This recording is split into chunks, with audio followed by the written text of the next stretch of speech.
What's up guys, in this short tutorial I will show you how to delete a user account on Windows 11.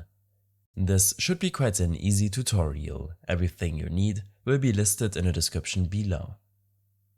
To delete a user account on Windows 11, you must be an administrator of the user account.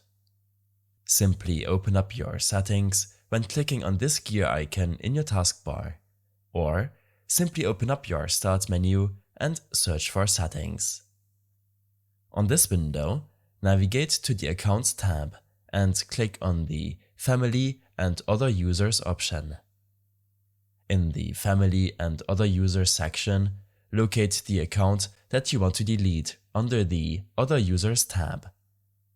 Click on the user account that you want to delete and select Remove. Once you click on Remove, you need to confirm your action. Simply click on Delete Account and Data.